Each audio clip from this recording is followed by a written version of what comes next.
Lubang Buaya, tempat yang mengubah sejarah Indonesia.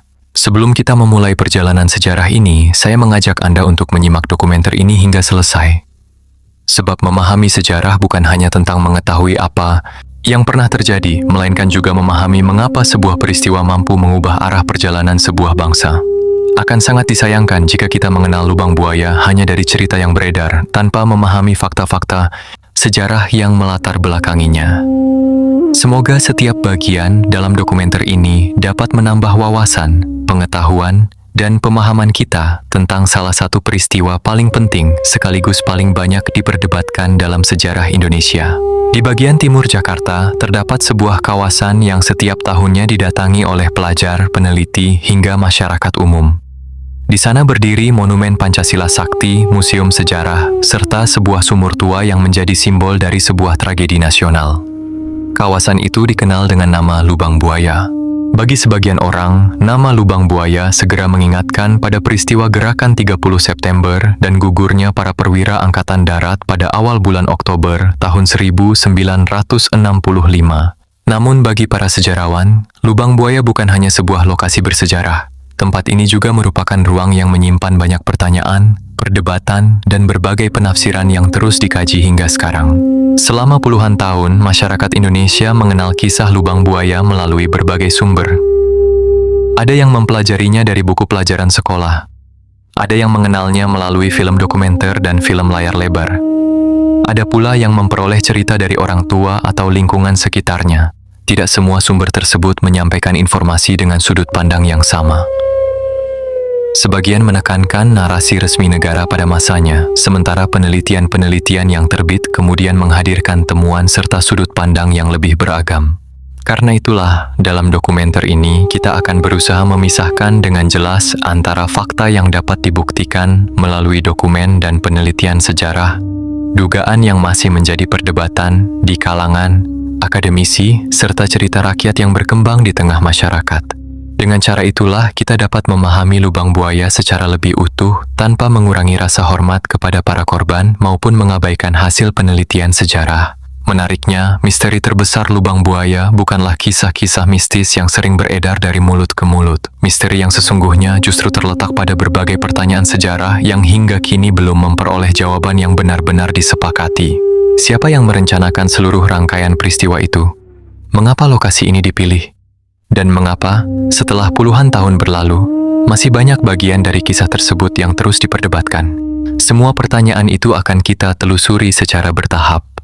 Namun sebelum membahas malam yang mengubah perjalanan Indonesia, ada satu hal yang sering terlupakan.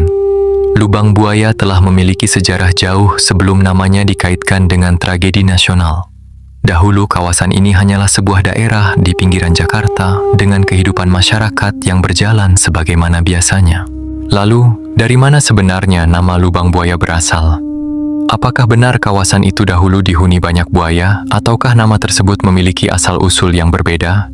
Untuk memahami peristiwa besar yang terjadi di sana, kita perlu terlebih dahulu mengenal sejarah tempatnya, dan itulah perjalanan yang akan kita mulai pada bab berikutnya.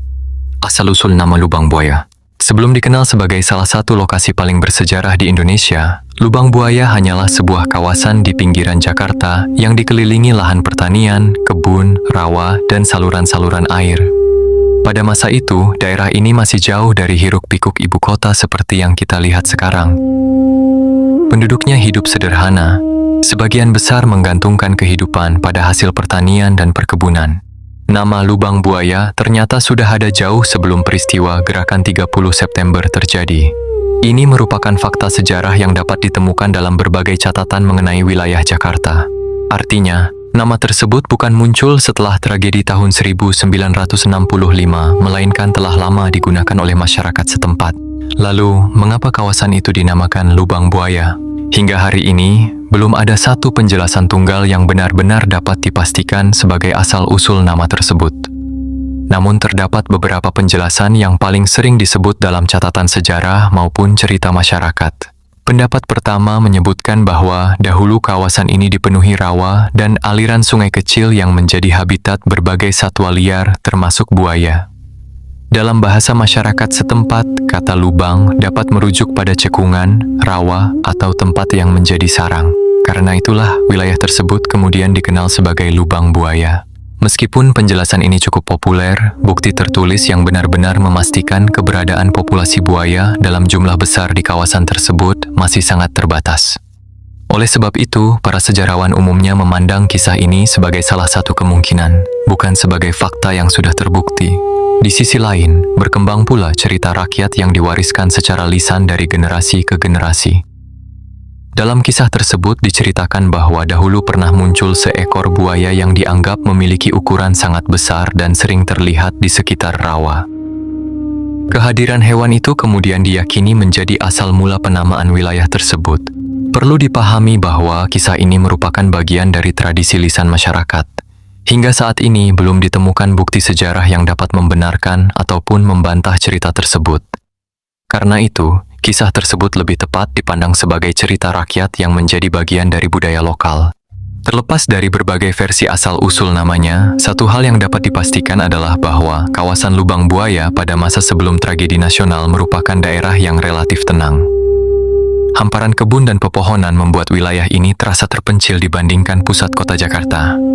Kondisi inilah yang kelak menjadikan kawasan tersebut dipilih sebagai lokasi kegiatan militer oleh pasukan Cakrabirawa dan tempat pelatihan sejumlah organisasi pada masa itu. Pada awal dekade 1960-an, situasi politik Indonesia mulai mengalami perubahan yang sangat cepat. Di satu sisi, Presiden Soekarno berusaha menjaga keseimbangan di antara berbagai kekuatan politik. Di sisi lain, hubungan antara Angkatan Darat, Partai Komunis Indonesia, dan kelompok-kelompok politik lainnya semakin dipenuhi ketegangan. Masyarakat yang tinggal di sekitar Lubang Buaya ketika itu tentu tidak pernah membayangkan bahwa kawasan yang selama bertahun-tahun mereka kenal sebagai desa yang tenang akan segera menjadi pusat perhatian seluruh negeri. Dalam hitungan hari, nama Lubang Buaya akan tercatat dalam buku-buku sejarah Indonesia dan terus dikenang hingga puluhan tahun kemudian. Namun sebuah pertanyaan masih tersisa. Bagaimana keadaan Indonesia hingga sebuah desa yang tenang bisa berubah menjadi lokasi salah satu peristiwa paling menentukan dalam sejarah bangsa? Untuk menjawabnya, kita harus kembali melihat keadaan Indonesia menjelang akhir pemerintahan Presiden Soekarno. Ketika suhu politik nasional mulai memanas dan ketegangan perlahan mengarah pada sebuah titik yang tidak pernah diduga sebelumnya. Indonesia diambang badai politik. Untuk memahami mengapa peristiwa di Lubang Buaya dapat terjadi, kita perlu melihat keadaan Indonesia beberapa waktu sebelumnya. Sebab tidak ada peristiwa besar yang muncul begitu saja. Di balik setiap tragedi, selalu ada rangkaian keadaan yang perlahan membentuknya. Memasuki pertengahan dekade 1960-an, Indonesia sedang menghadapi berbagai tantangan sekaligus. Di bidang ekonomi, laju inflasi meningkat tajam, nilai mata uang terus melemah, dan kebutuhan pokok semakin sulit dijangkau oleh banyak masyarakat. Di berbagai daerah, kondisi tersebut mulai menimbulkan keresahan. Di bidang politik, keadaan tidak kalah rumit. Presiden Soekarno masih menjadi tokoh sentral yang memiliki pengaruh sangat besar. Untuk menjaga keseimbangan kekuatan di dalam negeri, beliau memperkenalkan konsep Nasakom, yaitu upaya mempersatukan unsur nasionalisme, agama, dan komunisme dalam satu kerangka politik. Bagi Presiden Soekarno, konsep tersebut diharapkan mampu menjaga persatuan bangsa yang memiliki latar belakang politik dan ideologi yang sangat beragam. Namun dalam praktiknya, hubungan antar kelompok justru semakin dipenuhi rasa saling curiga. Salah satu kekuatan politik yang berkembang sangat pesat saat itu adalah Partai Komunis Indonesia atau PKI. Dengan jutaan anggota dan organisasi-organisasi yang berada di bawah pengaruhnya, PKI menjadi salah satu partai komunis terbesar di dunia di luar Uni Soviet dan Republik Rakyat Tiongkok. Fakta ini diakui dalam banyak penelitian sejarah mengenai politik Indonesia pada masa tersebut. Di sisi lain, sebagian petinggi Angkatan Darat mulai memandang meningkatnya pengaruh PKI sebagai sesuatu yang perlu diwaspadai. Hubungan kedua pihak semakin tegang, terutama karena adanya perbedaan pandangan mengenai arah politik nasional, kebijakan pertahanan, hingga pengaruh ideologi dalam kehidupan bernegara. Ketegangan di dalam negeri juga tidak dapat dipisahkan dari situasi dunia saat itu. Perang dingin sedang berlangsung. Amerika Serikat dan Uni Soviet bersaing memperebutkan pengaruh di berbagai kawasan, termasuk Asia Tenggara. Indonesia menjadi salah satu negara yang mendapat perhatian besar karena posisinya yang strategis baik secara politik maupun geografis. Fakta sejarah. Berbagai negara asing sama-sama mengikuti perkembangan politik Indonesia dengan sangat saksama. Namun, mengenai sejauh mana keterlibatan pihak luar dalam peristiwa yang kemudian terjadi pada akhir bulan September hingga kini masih menjadi perdebatan di kalangan sejarawan. Berbagai dokumen yang telah dibuka memberikan gambaran tertentu, tetapi belum menghasilkan kesimpulan yang diterima secara universal. Sementara itu, kondisi kesehatan Presiden Soekarno mulai menjadi perhatian publik. Beredar berbagai kabar mengenai keadaan beliau yang disebut-sebut menurun. Situasi ini memunculkan spekulasi mengenai siapa yang akan memegang kendali apabila sewaktu-waktu terjadi pergantian kepemimpinan nasional. Perlu dipahami bahwa kabar-kabar tersebut menciptakan suasana penuh ketidakpastian. Dalam iklim politik yang sudah dipenuhi persaingan, setiap isu dengan cepat berkembang menjadi desas-desus, dan setiap desas-desus mudah berubah menjadi kecurigaan. Salah satu isu yang paling sering dibicarakan ketika itu adalah keberadaan apa yang disebut sebagai Dewan Jenderal. Menurut sejumlah tokoh yang terlibat dalam peristiwa gerakan 30 September, Dewan Jenderal merupakan kelompok perwira tinggi Angkatan Darat yang dituduh sedang menyiapkan langkah untuk mengambil alih kekuasaan dari Presiden Soekarno. Namun disinilah pentingnya membedakan antara klaim dan fakta sejarah. Hingga saat ini, keberadaan Dewan Jenderal sebagai organisasi yang benar-benar merencanakan kudeta masih menjadi bahan perdebatan. Sejumlah peneliti berpendapat bahwa memang terdapat pertemuan-pertemuan di kalangan perwira tinggi, tetapi tidak ada bukti yang secara meyakinkan menunjukkan adanya rencana kudeta seperti yang dituduhkan. Peneliti lain menilai bahwa isu tersebut dimanfaatkan untuk membenarkan tindakan yang kemudian dilakukan. Perbedaan penafsiran inilah yang membuat sejarah peristiwa gerakan 30 September begitu kompleks. Banyak dokumen telah dipelajari, banyak kesaksian telah dibandingkan, namun tidak semua pertanyaan memperoleh jawaban yang pasti. Yang jelas, menjelang akhir bulan September tahun 1965, suasana politik Indonesia berada pada titik yang sangat tegang. Kecurigaan tumbuh di berbagai pihak. Informasi simpang siur beredar hampir setiap hari, dan di balik ketenangan yang tampak di permukaan, sesuatu sedang dipersiapkan oleh sekelompok orang. Tidak ada yang menyangka bahwa hanya dalam hitungan jam, sejumlah perwira tinggi Angkatan Darat akan menjadi sasaran sebuah operasi yang kemudian mengubah jalannya sejarah Indonesia. Operasi itu dimulai ketika malam perlahan turun pada tanggal 30 September, membawa negeri ini menuju salah satu malam paling menentukan dalam sejarahnya. Malam ketika sejarah berubah. Menjelang berakhirnya tanggal 30 September tahun 1965, sebagian besar warga Jakarta menjalani malam seperti biasanya. Jalan-jalan mulai lengang, lampu rumah satu persatu dipadamkan, dan hanya sedikit orang yang mengetahui bahwa dalam beberapa jam ke depan, sebuah operasi militer akan berlangsung di berbagai sudut ibu kota. Berdasarkan fakta sejarah, operasi tersebut melibatkan sekelompok personel militer yang dipimpin oleh Letnan Kolonel Untung Syamsuri, seorang perwira dari Batalion 1 Cakrabirawa, pasukan yang bertugas mengawal Presiden Soekarno. Mereka bergerak dengan tujuan mendatangi rumah sejumlah perwira tinggi Angkatan Darat. Hingga kini, masih terdapat perbedaan pendapat mengenai siapa yang menyusun seluruh rencana operasi tersebut. Namun, mengenai adanya pergerakan pasukan pada malam itu, berbagai dokumen, kesaksian, dan penelitian sejarah sepakat bahwa operasi tersebut memang benar terjadi. Menjelang dini hari, pasukan mulai bergerak ke berbagai lokasi yang telah ditentukan. Rumah-rumah para perwira tinggi menjadi sasaran. Beberapa di antara mereka berhasil dibawa dalam keadaan hidup. Namun, di beberapa lokasi lain terjadi perlawanan yang berujung pada baku tembak. Dalam kekacauan itu, sejumlah korban meninggal di tempat, sementara yang lainnya kemudian dibawa menuju sebuah kawasan yang sebelumnya jarang dikenal masyarakat luas, yaitu Lubang Buaya. Di tengah operasi tersebut, terjadi sebuah peristiwa yang kemudian dikenang sebagai salah satu tragedi paling memilukan. Jenderal Ahmad Yani menjadi salah satu sasaran utama. Ketika pasukan datang ke kediamannya, beliau menolak mengikuti mereka begitu saja. Dalam situasi yang berlangsung sangat cepat, tembakan dilepaskan dan mengakhiri hidupnya di rumahnya sendiri. Di tempat lain, Letnan Jenderal S. Parman, Mayor Jenderal M.T. Haryono, Mayor Jenderal Suprapto, Mayor Jenderal D.I. Panjaitan, serta Brigadir Jenderal Sutoyo Siswomiharjo menjadi sasaran operasi tersebut. Selain para perwira tinggi tersebut, seorang ajudan Jenderal Abdul Haris Nasution, yaitu Letnan Pierre Tendean, juga ikut menjadi korban setelah disangka sebagai Jenderal Nasution. Sementara itu, Jenderal Abdul Haris Nasution berhasil meloloskan diri dengan memanjat pagar kediamannya dalam situasi yang sangat genting. Namun pelarian itu harus dibayar mahal. Putri beliau yang masih kecil, Ade Irma Suryani Nasution, tertembak dalam insiden tersebut dan kemudian meninggal dunia beberapa hari setelahnya akibat luka yang diderita. Fakta-fakta ini didukung oleh berbagai dokumen resmi, kesaksian para saksi, serta penelitian sejarah yang telah dilakukan selama puluhan tahun. Menjelang pagi, sebagian besar target operasi telah berhasil dikuasai atau menjadi korban. Namun masyarakat Jakarta masih belum memahami apa yang sebenarnya sedang terjadi. Informasi yang beredar sangat terbatas, sementara komunikasi belum secepat zaman sekarang. Beberapa jam kemudian, melalui Radio Republik Indonesia, kelompok yang menamakan dirinya Gerakan 30 September mengumumkan bahwa mereka telah mengambil tindakan terhadap sejumlah jenderal yang disebut sebagai anggota Dewan Jenderal.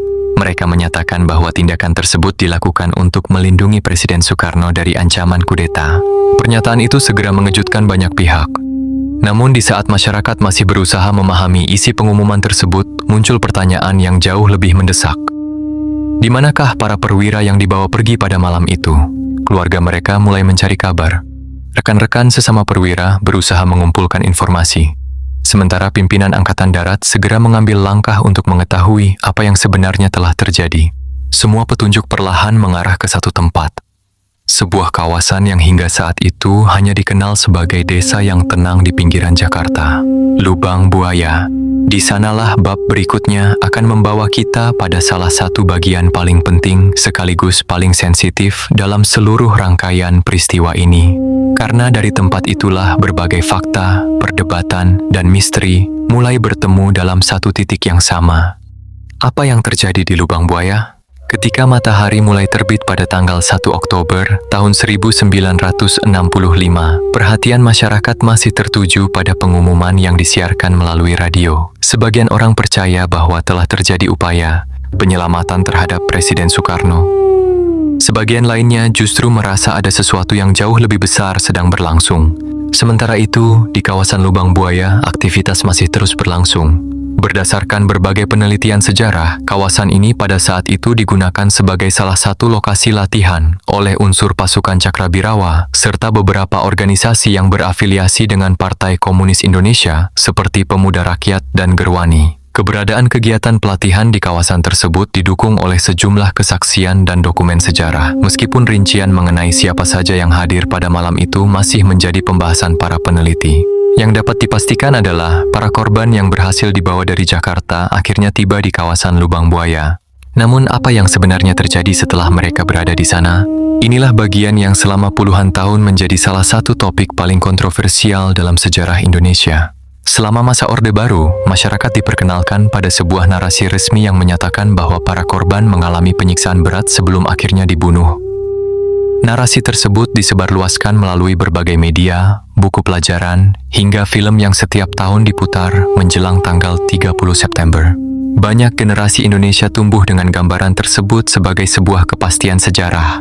Namun seiring berjalannya waktu, para peneliti mulai menelaah kembali berbagai dokumen yang tersedia, termasuk laporan visum, kesaksian para saksi, arsip militer, serta dokumen-dokumen lain yang sebelumnya sulit diakses. Disinilah pentingnya membedakan antara narasi resmi pada masa tertentu dan temuan sejarah yang dapat diverifikasi.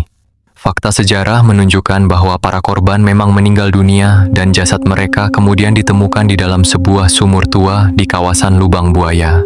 Namun mengenai rincian penyiksaan yang selama bertahun-tahun dipercaya masyarakat, sejumlah penelitian modern menemukan bahwa sebagian klaim tersebut tidak didukung oleh hasil pemeriksaan medis terhadap jenazah para korban. Laporan visum yang dilakukan oleh tim dokter pada saat itu tidak menemukan bukti yang mendukung beberapa bentuk penyiksaan ekstrim yang pernah diberitakan secara luas. Temuan inilah yang kemudian menjadi salah satu alasan mengapa banyak sejarawan meminta masyarakat membedakan antara informasi yang bersumber dari dokumen medis dengan narasi yang berkembang pada masa berikutnya. Meski demikian, perlu ditegaskan bahwa hasil tersebut tidak mengurangi fakta utama bahwa para korban meninggal akibat rangkaian peristiwa Gerakan 30 September. Perdebatan para sejarawan lebih banyak berkaitan dengan bagaimana detail peristiwa itu berlangsung, bukan mengenai ada atau tidaknya tragedi itu sendiri. Sementara itu, muncul pula berbagai kesaksian dari orang-orang yang berada di sekitar kawasan Lubang Buaya pada hari-hari setelah kejadian. Sebagian memberikan informasi yang saling menguatkan, tetapi tidak sedikit pula yang berbeda satu sama lain. Bagi para peneliti sejarah, perbedaan kesaksian seperti ini merupakan hal yang wajar. Ingatan manusia dapat berubah seiring waktu, dipengaruhi oleh situasi, tekanan, maupun informasi yang diterima setelah suatu peristiwa terjadi. Karena itulah, para sejarawan selalu berusaha membandingkan kesaksian dengan dokumen lain sebelum menarik sebuah kesimpulan. Di tengah berbagai perdebatan tersebut, satu pertanyaan yang jauh lebih mendesak masih belum terjawab. Di manakah keberadaan para korban? Keluarga mereka belum mengetahui nasib orang-orang yang mereka cintai. Angkatan Darat pun terus melakukan pencarian. Semakin banyak informasi dikumpulkan, semakin banyak saksi diperiksa. Hingga akhirnya, seluruh perhatian tertuju pada sebuah sumur tua yang berada tidak jauh dari sebuah rumah sederhana di kawasan Lubang Buaya. Tak seorang pun saat itu membayangkan bahwa sumur dengan kedalaman yang hanya beberapa meter itu akan menjadi salah satu tempat paling dikenang dalam sejarah Indonesia. Dan dari sumur itulah, bab berikutnya akan membawa kita pada proses penemuan yang mengubah arah penyelidikan sekaligus membentuk ingatan kolektif bangsa selama puluhan tahun berikutnya. Sumur yang menjadi saksi sejarah. Setelah situasi di Jakarta mulai berada di bawah kendali Angkatan Darat, pencarian terhadap para perwira yang hilang menjadi prioritas utama. Berbagai laporan dari saksi, informasi intelijen, dan hasil penyelidikan lapangan perlahan mengerucut pada satu lokasi, yaitu kawasan Lubang Buaya. Pada tanggal 3 Oktober tahun 1965, tim dari Angkatan Darat mendatangi kawasan tersebut untuk melakukan pemeriksaan lebih lanjut. Di antara bangunan-bangunan sederhana dan lahan yang masih didominasi pepohonan, perhatian mereka tertuju pada sebuah sumur tua yang berada tidak jauh dari sebuah rumah. Dari luar, sumur itu tampak biasa saja. Diameternya tidak terlalu besar, bahkan jauh lebih sempit daripada yang dibayangkan banyak orang setelah mendengar kisahnya selama bertahun-tahun. Tidak ada tanda-tanda yang mencolok bahwa tempat itu akan menjadi salah satu lokasi paling dikenal dalam sejarah Indonesia. Namun setelah dilakukan pemeriksaan, dugaan yang paling mengkhawatirkan mulai terbukti. Di dalam sumur tersebut ditemukan jasad para korban yang sebelumnya dinyatakan hilang. Proses evakuasi tidak berlangsung dengan mudah. Kedalaman sumur yang terbatas, kondisi ruang yang sempit, serta posisi jenazah yang saling bertumpuk membuat petugas harus bekerja dengan sangat hati-hati. Satu persatu jenazah diangkat ke permukaan untuk kemudian diidentifikasi. Masyarakat yang berada di sekitar lokasi hanya bisa menyaksikan dari kejauhan. Kabar mengenai penemuan itu dengan cepat menyebar ke berbagai penjuru Jakarta, lalu ke seluruh Indonesia. Bagi keluarga korban, penemuan tersebut menjadi jawaban atas hari-hari yang dipenuhi ketidakpastian. Meskipun kenyataannya sangat menyakitkan, setidaknya mereka akhirnya mengetahui nasib anggota keluarga yang sebelumnya tidak diketahui keberadaannya. Setelah proses evakuasi selesai, jenazah para korban dibawa ke Rumah Sakit Pusat Angkatan Darat Gatot Soebroto untuk dilakukan pemeriksaan oleh tim dokter. Disinilah salah satu sumber sejarah yang paling penting dalam memahami peristiwa ini dibuat. Tim dokter melakukan pemeriksaan medis atau visum terhadap setiap jenazah. Tujuannya adalah mengetahui penyebab kematian serta mendokumentasikan kondisi korban berdasarkan temuan ilmiah, fakta sejarah. Laporan medis inilah yang kemudian menjadi salah satu dokumen utama bagi para peneliti ketika mengkaji kembali berbagai klaim yang berkembang selama puluhan tahun. Karena berasal dari pemeriksaan langsung terhadap jenazah, laporan tersebut memiliki nilai historis yang sangat penting. Hasil pemeriksaan menunjukkan bahwa para korban mengalami luka akibat tembakan dan berbagai bentuk kekerasan yang berkaitan dengan rangkaian peristiwa tersebut. Namun, seperti telah disinggung pada bab sebelumnya, sejumlah klaim mengenai penyiksaan ekstrim yang pernah beredar luas tidak seluruhnya didukung oleh temuan medis. Perlu dipahami bahwa menyampaikan hasil visum bukanlah upaya untuk mengurangi besarnya tragedi yang terjadi. Justru sebaliknya, hal ini menunjukkan pentingnya menggunakan bukti ilmiah ketika mempelajari sejarah. Tragedi ini tetap merupakan salah satu peristiwa paling kelam dalam perjalanan bangsa Indonesia, terlepas dari bagaimana rincian tertentu kemudian diperdebatkan. Setelah proses identifikasi selesai, pemerintah menetapkan para korban sebagai pahlawan revolusi. Jenazah mereka kemudian dimakamkan di Taman Makam Pahlawan Kalibata dalam sebuah upacara kenegaraan yang berlangsung penuh penghormatan. Peristiwa itu disaksikan oleh masyarakat luas dan menjadi momen yang sangat membekas dalam ingatan bangsa. Namun, penemuan jenazah bukanlah akhir dari kisah lubang buaya. Sebaliknya, dari titik inilah sebuah babak baru dimulai.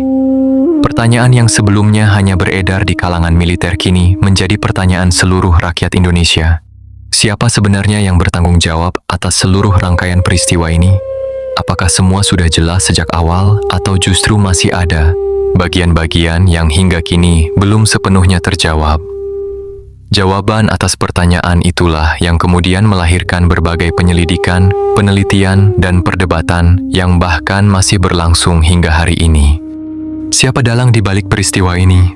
Setelah jasad para korban ditemukan dan dimakamkan, perhatian masyarakat Indonesia beralih pada satu pertanyaan yang jauh lebih besar. Siapa yang sebenarnya berada di balik seluruh rangkaian peristiwa Gerakan 30 September? Sekilas, pertanyaan ini terdengar sederhana. Namun setelah puluhan tahun berlalu, jawabannya justru menjadi salah satu perdebatan paling panjang dalam sejarah Indonesia. Berbeda dengan lokasi lubang buaya yang dapat kita lihat secara langsung hingga hari ini, dalang di balik peristiwa tersebut tidak pernah memperoleh kesepakatan mutlak di kalangan para sejarawan. Berbagai penelitian telah dilakukan, ribuan dokumen dipelajari, dan banyak kesaksian dibandingkan. Meski demikian, sejumlah pertanyaan penting masih belum memiliki jawaban yang benar-benar final. Pada masa Orde Baru, pemerintah menyampaikan narasi resmi bahwa Gerakan 30 September direncanakan dan dijalankan oleh Partai Komunis Indonesia atau PKI. Narasi ini menjadi dasar berbagai kebijakan negara selama puluhan tahun. Diajarkan di sekolah, dimuat dalam buku pelajaran, serta diperkenalkan kepada masyarakat melalui berbagai media. Bagi sebagian masyarakat Indonesia, penjelasan tersebut menjadi pemahaman yang diterima sebagai fakta. Namun, setelah memasuki era reformasi, semakin banyak arsip, penelitian akademik, dan dokumen dari dalam maupun luar negeri yang mulai dikaji kembali. Para peneliti mencoba menempatkan seluruh bukti dalam konteks yang lebih luas, termasuk situasi politik Indonesia dan dunia pada masa itu. Dari sinilah muncul berbagai pandangan yang berbeda. Pandangan pertama berpendapat bahwa PKI memang menjadi aktor utama dalam perencanaan Gerakan 30 September. Pendapat ini didasarkan pada sejumlah kesaksian, dokumen persidangan, serta keterlibatan beberapa tokoh yang memiliki hubungan dengan partai tersebut. Pandangan kedua menilai bahwa peristiwa tersebut jauh lebih kompleks daripada sekadar melibatkan satu organisasi politik. Menurut kelompok peneliti ini, terdapat kemungkinan adanya konflik internal di tubuh militer yang ikut berperan dalam rangkaian kejadian tersebut. Mereka berpendapat bahwa berbagai bukti yang tersedia belum cukup untuk menjelaskan seluruh peristiwa hanya dengan satu penjelasan. Pandangan ketiga melihat bahwa peristiwa ini merupakan hasil dari berbagai faktor yang saling berkaitan. Ketegangan politik, persaingan antar kelompok, situasi internasional pada masa Perang Dingin, hingga dinamika kekuasaan di sekitar Presiden Soekarno dianggap sama-sama memberikan pengaruh terhadap jalannya peristiwa. Perlu ditegaskan bahwa ketiga pandangan tersebut merupakan bagian dari perdebatan akademik. Hingga saat ini, belum ada kesimpulan tunggal yang diterima oleh seluruh sejarawan. Karena itu, dokumenter ini tidak akan memilih satu teori sebagai kebenaran mutlak, melainkan menyajikan bahwa sejarah memang masih menyisakan ruang untuk penelitian lebih lanjut. Selain berbagai teori tersebut, muncul pula dugaan mengenai keterlibatan pihak asing. Beberapa dokumen yang dibuka setelah puluhan tahun menunjukkan bahwa negara-negara besar seperti Amerika Serikat, Inggris, Uni Soviet, dan Republik Rakyat Tiongkok sama-sama mengikuti perkembangan politik Indonesia dengan sangat dekat. Hal ini dapat dipahami mengingat Indonesia memiliki posisi yang sangat penting dalam persaingan geopolitik dunia pada masa Perang Dingin. Namun perlu dibedakan secara tegas. Fakta sejarah, adanya perhatian dan pemantauan dari berbagai negara terhadap situasi Indonesia memang terbukti. Sedangkan dugaan mengenai keterlibatan langsung pihak asing dalam merencanakan Gerakan 30 September masih menjadi bahan perdebatan. Sejumlah dokumen mendukung kemungkinan adanya pengaruh tertentu, sementara dokumen lain belum mampu memberikan bukti yang benar-benar meyakinkan. Inilah salah satu alasan mengapa para sejarawan terus melakukan penelitian hingga sekarang. Sejarah bukanlah ilmu yang berhenti ketika sebuah buku diterbitkan. Setiap arsip baru yang ditemukan dapat memberikan sudut pandang baru, bahkan mengubah cara kita memahami sebuah peristiwa. Meskipun demikian, ada satu hal yang tidak pernah berubah. terlepas dari siapa yang dianggap paling bertanggung jawab, akibat dari peristiwa tersebut sangatlah besar. Indonesia memasuki babak baru dalam sejarahnya. Perubahan politik terjadi dengan sangat cepat. Nasib jutaan orang ikut berubah dan arah perjalanan bangsa bergeser dalam waktu yang relatif singkat. Lubang Buaya pun tidak lagi dipandang sekadar sebagai lokasi ditemukannya para korban. Tempat itu perlahan berubah menjadi simbol nasional. Sebuah simbol yang bukan hanya mengenang tragedi, tetapi juga membentuk cara bangsa Indonesia mengingat masa lalunya. Bagaimana sebuah lokasi sederhana akhirnya dibangun menjadi kompleks monumen dan museum yang dikenal hingga sekarang? Itulah kisah yang akan kita telusuri pada bab berikutnya. Dari tempat terpencil menjadi monumen nasional. Setelah rangkaian peristiwa Gerakan 30 September berakhir, kawasan Lubang Buaya mengalami perubahan yang sangat besar. Tempat yang sebelumnya hanya dikenal oleh masyarakat sekitar perlahan berubah menjadi salah satu situs sejarah paling penting di Indonesia. Perubahan itu tidak terjadi dalam semalam. Pada tahun-tahun berikutnya, pemerintah mulai menetapkan kawasan ini sebagai lokasi untuk mengenang gugurnya para pahlawan revolusi. Berbagai pembangunan dilakukan agar masyarakat dapat melihat secara langsung tempat yang menjadi bagian dari peristiwa tersebut sekaligus mempelajari sejarah yang melatar belakanginya. Lambat laun, berdirilah kompleks yang kini dikenal sebagai Monumen Pancasila Sakti. Di dalam kawasan ini terdapat beberapa bangunan dan lokasi bersejarah yang hingga sekarang masih dapat dikunjungi masyarakat.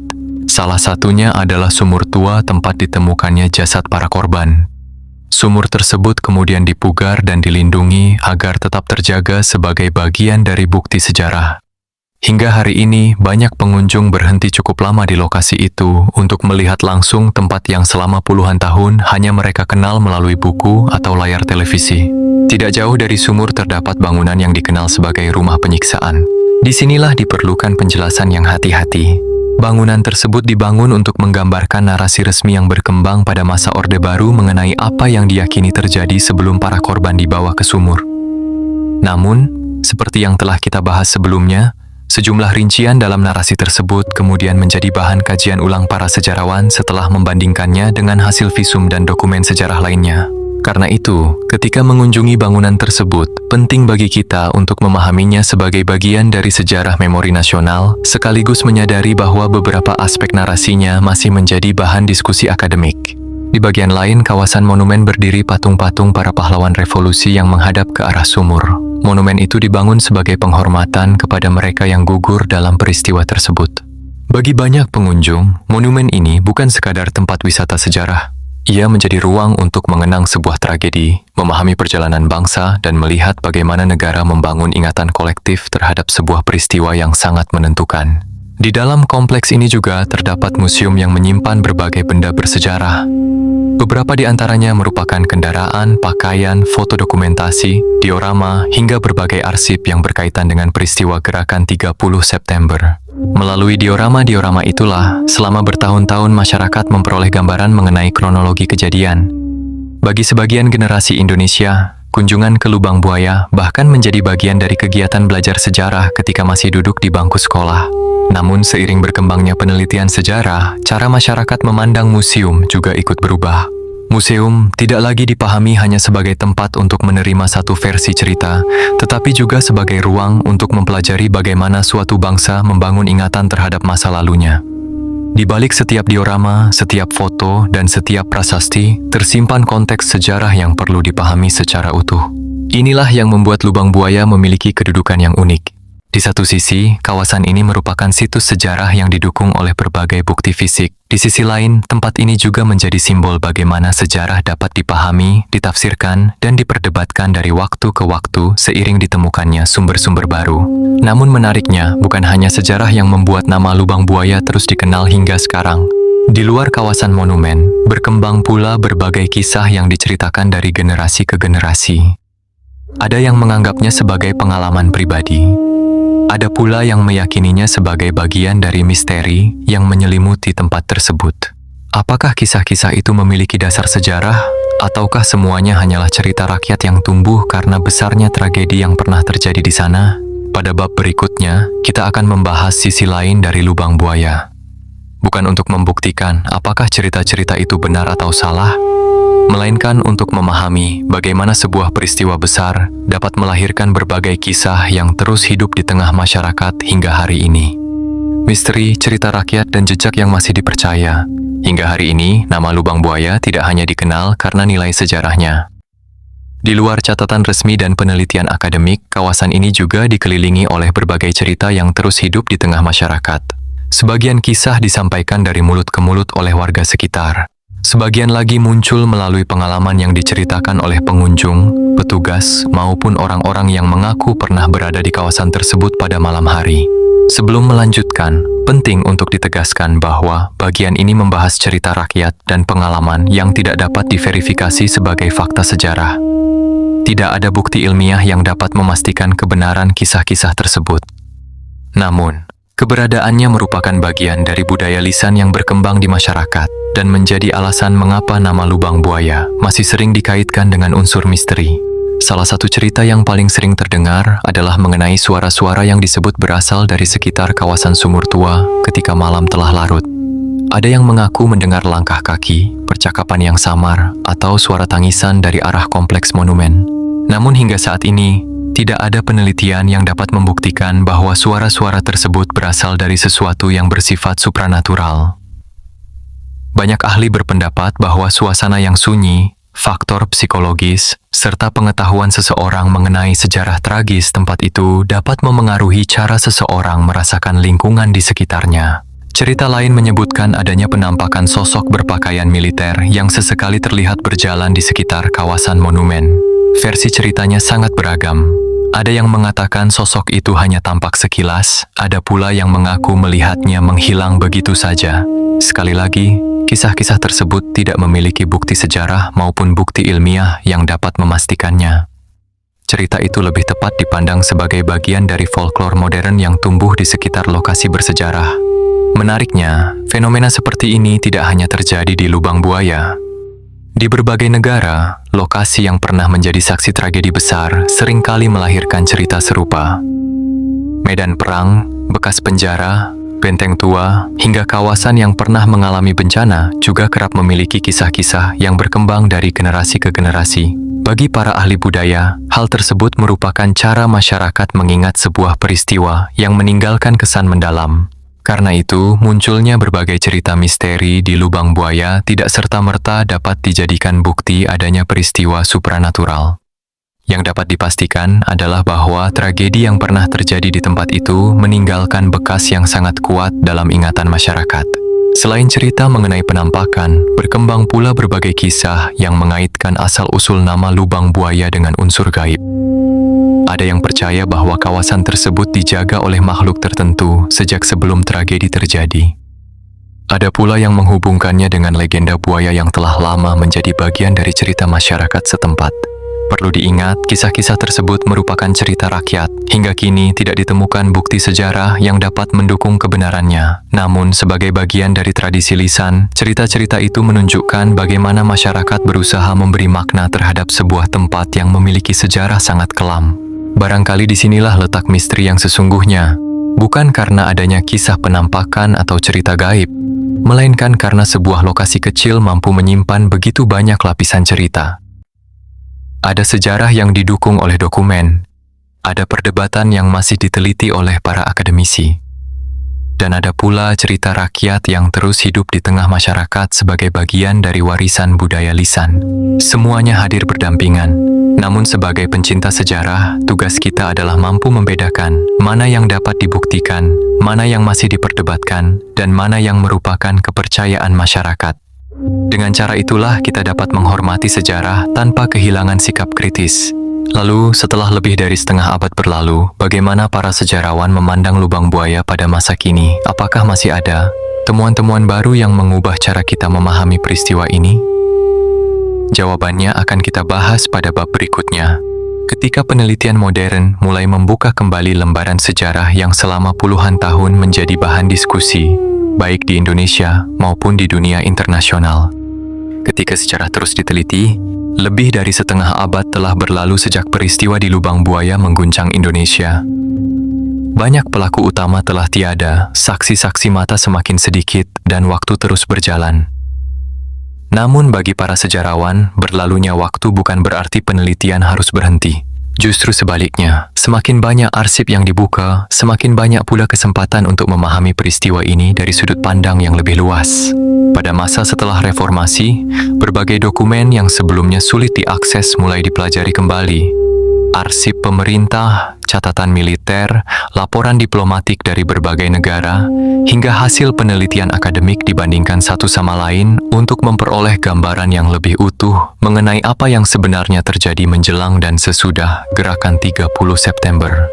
Dalam dunia sejarah, proses seperti ini dikenal sebagai kajian ulang atau revisi historiografi. Istilah tersebut seringkali disalahpahami oleh masyarakat. Perlu ditegaskan bahwa mengkaji ulang sejarah bukan berarti menghapus sejarah. Sebaliknya, kajian ulang dilakukan untuk memastikan bahwa setiap kesimpulan didasarkan pada bukti terbaik yang tersedia. Apabila ditemukan dokumen baru atau sumber yang lebih kuat, para sejarawan akan menyesuaikan pemahamannya sesuai dengan temuan tersebut. Inilah yang membedakan sejarah sebagai ilmu pengetahuan dengan sekadar cerita yang diwariskan dari generasi ke generasi. Beberapa peneliti Indonesia maupun luar negeri telah menghasilkan karya yang menjadi rujukan penting dalam mempelajari peristiwa ini.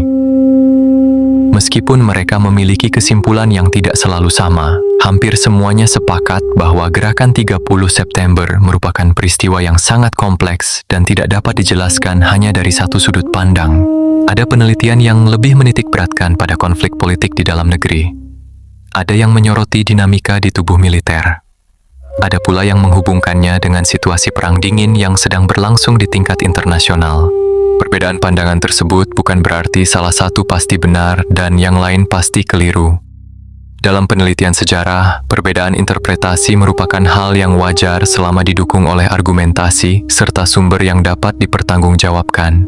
Namun di balik seluruh perdebatan itu, terdapat satu kenyataan yang tidak berubah. Peristiwa Gerakan 30 September menjadi titik balik dalam sejarah Indonesia. Setelah kejadian tersebut, terjadi perubahan besar dalam kehidupan politik nasional. Kekuasaan Presiden Soekarno perlahan melemah. Di sisi lain, Jenderal Soeharto semakin memperoleh peran penting dalam pengendalian keamanan dan pemerintahan. Dalam beberapa tahun berikutnya, Indonesia memasuki babak baru yang kemudian dikenal sebagai masa Orde Baru. Perubahan itu bukan hanya memengaruhi arah pemerintahan, tetapi juga kehidupan jutaan masyarakat Indonesia. Kebijakan politik berubah, hubungan luar negeri mengalami penyesuaian, dan cara negara menyampaikan sejarah kepada masyarakat juga ikut berubah. Karena itulah, memahami lubang buaya tidak cukup hanya dengan melihat lokasi sumurnya atau mengenang tragedinya. Lubang buaya juga merupakan pintu untuk memahami perubahan besar yang dialami Indonesia setelah tahun 1945. Bagi para peneliti, tempat ini bukan sekadar lokasi sebuah peristiwa. Ia adalah titik awal dari rangkaian perubahan yang memengaruhi politik, pendidikan, budaya, bahkan cara bangsa Indonesia mengingat masa lalunya. Mungkin itulah sebabnya penelitian mengenai lubang buaya belum pernah benar-benar selesai.